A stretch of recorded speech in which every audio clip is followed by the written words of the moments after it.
Sumatera Barat mencapai 5,6 juta jiwa. Sebagian hidup di wilayah pesisir pantai. Hidup berdekatan langsung dengan laut, berbagai bencana pun sewaktu-waktu bisa menghampiri. Salah satunya abrasi.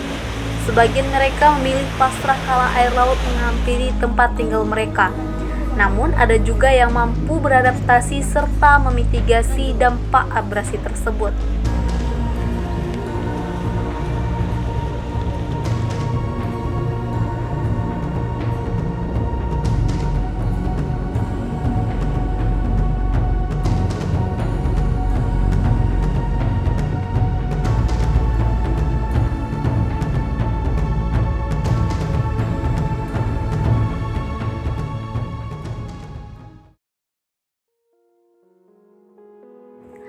Pada tahun 2003 hingga 2016, seluas 732 hektar wilayah pesisir di Provinsi Sumatera Barat diterpa abrasi. Di saat yang sama, tanah muncul di tengah permukaan laut seluas 55 hektar. Fenomena ini lazim dikenal akresi, yaitu penambahan daratan baru. Ini adalah bukti bencana abrasi menyebabkan berkurangnya daratan di Sumbar cukup besar. Seperti di Pasir Baru, Padang Pariaman, beberapa rumah hanya tinggal puing-puingnya saja.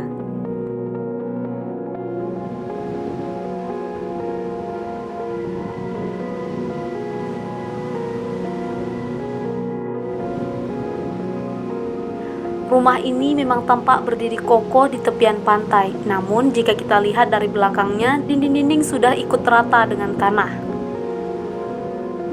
Tidak tutup kemungkinan akan terus menjadi santapan gelombang air laut bila mengalami pasang, karena tidak ada lagi benteng pertahanannya.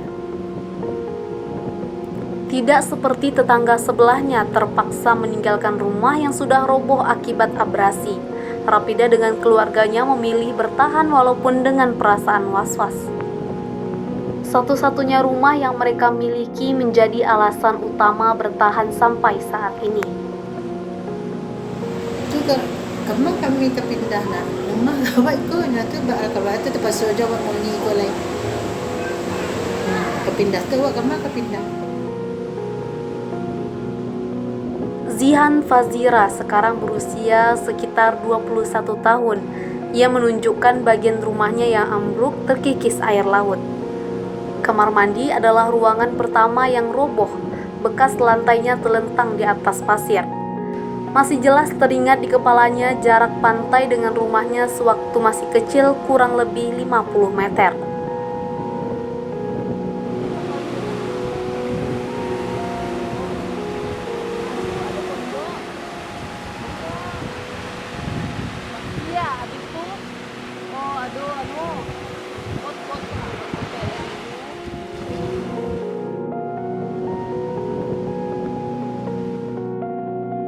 Kami menanyakan kepada Walhi sebagai lembaga yang konsen terhadap lingkungan hidup.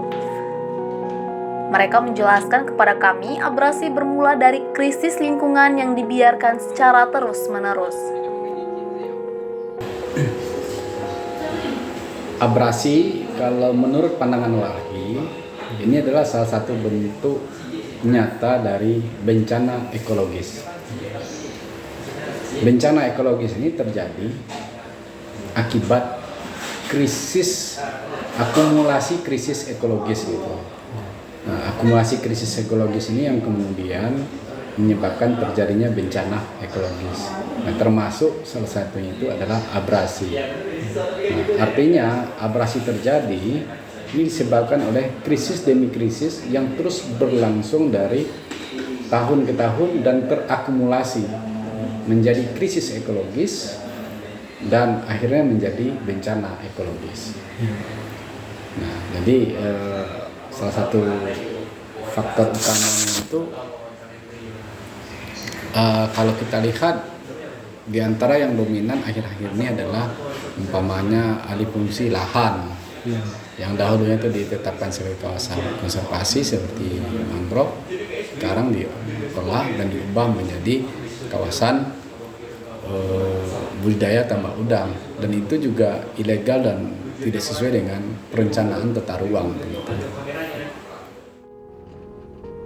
Tidak jauh dari tempat ini, sebuah desa di daerah pesisir kota Pariaman berhasil bertahan dari hantaman abrasi itu. Kami tiba di Desa Apar berjarak 55 km dari kota Padang. Perjalanan ini kami tempuh selama 2 jam.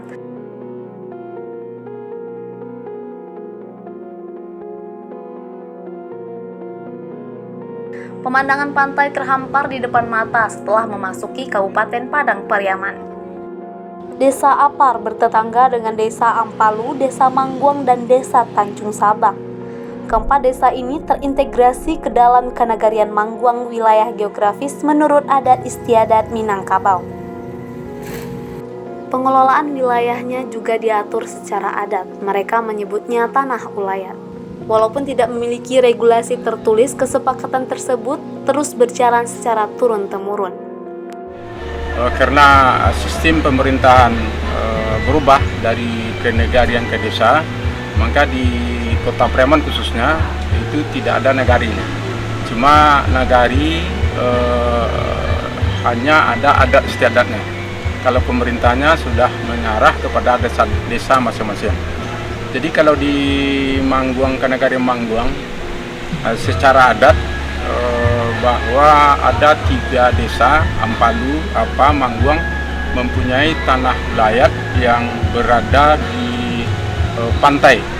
Itu lebih kurang panjangnya 3,5 kilo sampai batas Nares di Bogoto.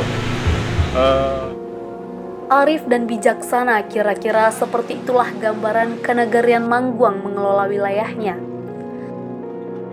Sesuai dengan pepatahnya, nan lereng ditanam bambu, nan miriang ditanam tabu, nan pancah buek kolam, nan rawa buek sawah, nan karyang buek ladang, nan munggu buek pandam kuburan. Mereka memanfaatkan wilayahnya sesuai dengan kondisi fisik alami sehingga bisa meredam ancaman abrasi. Seperti menjadikan kawasan pantai sebagai hutan nagari yang disebut zona konservasi. Berbagai tanaman tumbuh di sana, tegak berdiri kokoh menjadi garda terdepan pengaman pantai. Setelah zona konservasi, terdapat kawasan penyangga dengan ketebalan 250 meter dari garis pantai. Wilayah ini mereka peruntukkan untuk sawah dan ladang masyarakat. Untuk kawasan pemukiman, jaraknya berkisar 350 meter dari garis pantai. Kawasan ini merupakan zona pelapisan ketiga.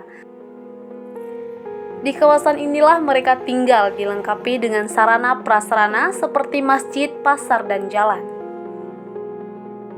Jadi dari dulu memang nenek mama mewariskan bahwa tanah ulayat ini pertama diperuntukkan untuk anak nagari, kepentingan anak-anak nagari.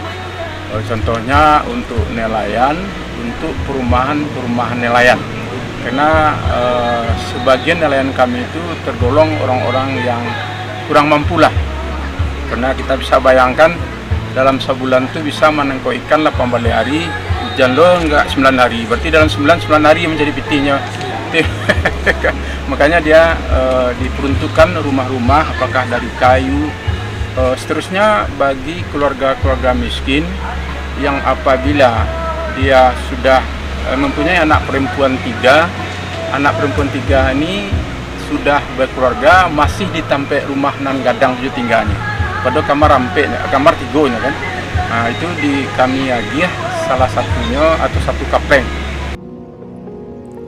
Di kota Tabu itu, fenomena abrasi dikenal masyarakat dengan Pasya Takiki, sedangkan akresi mereka sebut Pasya Maelo. Bayang-bayang ancaman Pasya Takiki memang mengintai daerah pesisir kota Pariaman, kurang lebih daratan berkurang 13 hektar per tahun. Selain berhadapan langsung dengan Samudra Hindia, karakteristik pantai di Kenagarian Mangguang sama dengan daerah pesisir lainnya. Namun, alih-alih masyarakat sibuk mengurus dampak bencana abrasi, mereka malah menikmati potensi ekonomi yang diberikan oleh alam.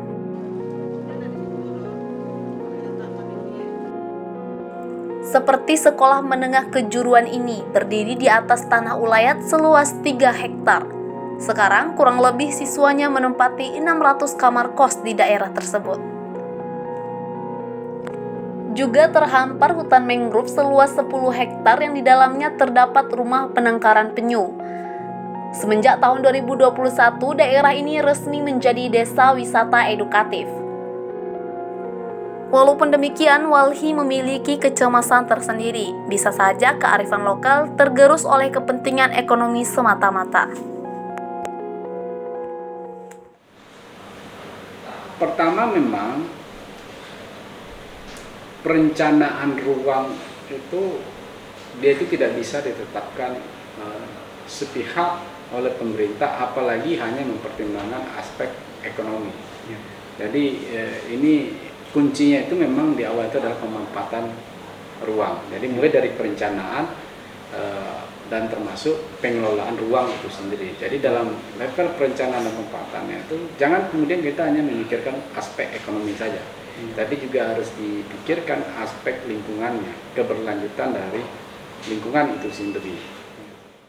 Alam Takambang menjadi guru merupakan pepatah Minangkabau dengan artinya alam semesta adalah guru bagi kita, bisa belajar dari tanda-tanda yang diberikan alam kepada kita.